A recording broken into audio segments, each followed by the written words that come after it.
des examens virologiques ci-après. Sur 1406 tests réalisés, 106 sont revenus positifs, soit un taux de positivité de 7,53%. Les cas positifs sont ainsi répartis. 93 cas contacts suivis par nos services, 13 cas issus de la transmission communautaire répartis entre Touba 4, Rufisque 2, Mbao 1, Guédiawaye 1, Liberté 6 1, Grand Yoff 1, Yerakh 1, Cambérène 1 et enfin Kaolack 1. 110 patients hospitalisés ont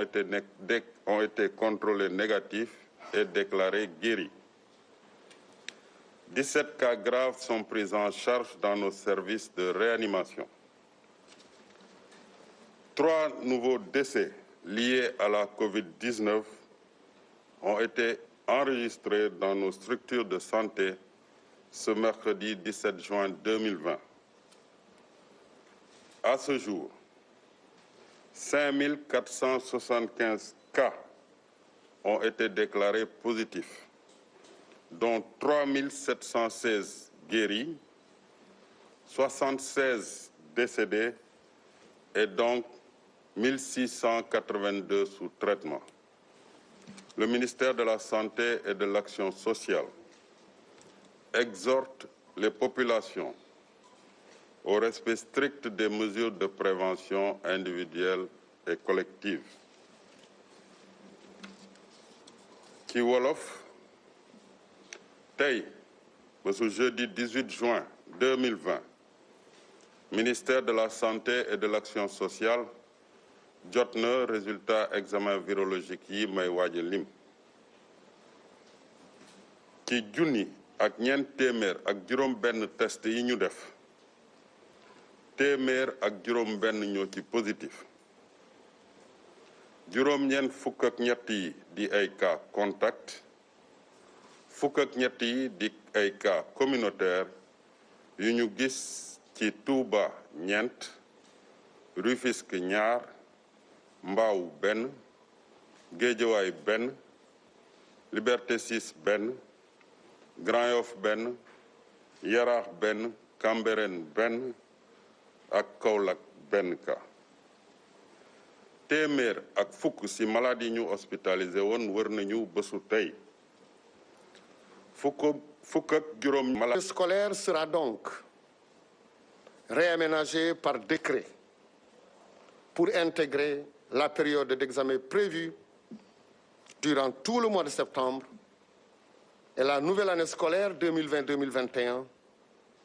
débutera alors dans la première semaine du mois de novembre 2020. Pour la mise en œuvre de ce calendrier, le ministère de l'Éducation, en relation avec celui chargé de la formation professionnelle, compte plus que jamais sur la synergie d'action qui a prévalu depuis le mois de mars, depuis le début de la crise, entre tous les acteurs, départements ministériels, autorités administratives, élus territoriaux, syndicats d'enseignants, sociétés civiles, parents d'élèves, partenaires techniques et financiers, etc. Au demeurant, pour garantir le déroulement des enseignements et apprentissages dans des conditions optimales, il nous faut relever ensemble de nouveaux défis, dont la prise en charge sanitaire et l'appui psychosocial nécessaire des enseignants et élèves en cas de contamination. Deuxièmement, la prise en compte des risques d'inondation en cette période hivernale corrélée à l'existence d'abris provisoires dans certaines localités. 3. L'adaptation des contenus pédagogiques et des modalités d'organisation des examens et des concours. Et enfin, la continuité pédagogique pour les classes intermédiaires. Pour tous ces points évoqués ci-dessus, des propositions sont faites dans la note d'orientation additive finalisée qui sera mise à disposition des autorités administratives et académiques dès aujourd'hui. Pour conclure, je voudrais rappeler de nouveau que la volonté de tous les acteurs de sauver l'année scolaire sera toujours sous-tendue par le respect strict du protocole sanitaire validé par le Comité national de gestion des épidémies, CRGE, en vue de garantir la sécurité sanitaire des apprenants et des enseignants. Je vous remercie.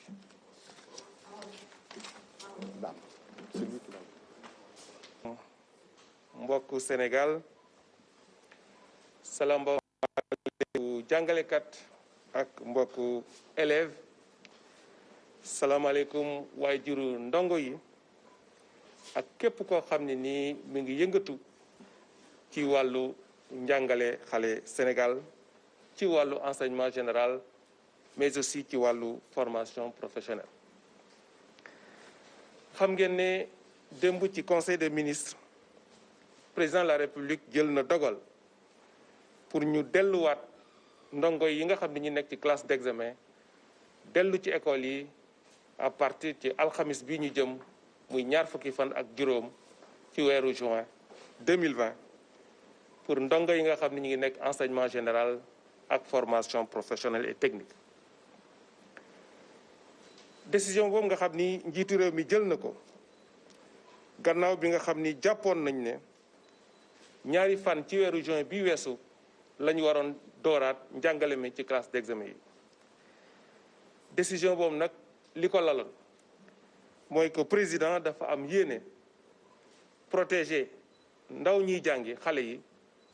protéger jàngalekat yi mais protéger population yëpp ci mbas mi nga xam ni moom la ñuy dund. comme ni ngeen ko xamee suñu réew jël na matuwaay yëpp ngir xeex mbas mi nga xam ni ci la ñu nekk daanaka ni ko dëkk yëpp di defee ci àdduna bi waaye mën nañ jàpp ne xeex bi jeexagul. waaye comme président de la république dafa jàpp ne ci biir plan Sénégal émergent capital humain jàng dafa am solo ci askan moo tax mu jàpp ne saa su ne ci li ñu mën a jànkantool war nañu adapter suñu système éducatif et de formation pour que mu nekk système bu mucc ayib. ci dynamique bi nga xam ni moom la suñu réew dugg mooy oyofal lépp la nga xam ni jëm na ci état d'urgence ak li ko lal ñun ministère yi nga xam ni ñun la dénk njàng mi ñu daje pour waxtaan ci yan conditions la ñu war a dajale ci waxtaan ak acteurs yëpp ñi nga xam ni ñoo seq njàngale mi pour mën a dellu ci école bi. loolu moo tax waxtaan boobu jur bi ci njëkk mooy ne incha allah alxamis ñaar fukki fan ak juróom jëm moo xam si tey bi bu dellusee ndongo yi nga xam ni ñi ngi ci CM2 ak ñi nga xam ni ñi ngi ci 3e di def brevet ak ñi nga xam ni ñi ngi ci terminal di def baccalauréat ak ñi nga xam ni ñi ngi ci formation professionnelle et technique dinañ dellu ci daara yi.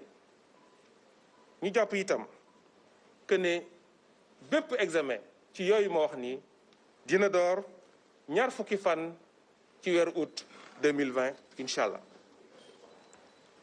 pour ndongo yi nga xam ni dañu nekk ci classe yi nga xam ni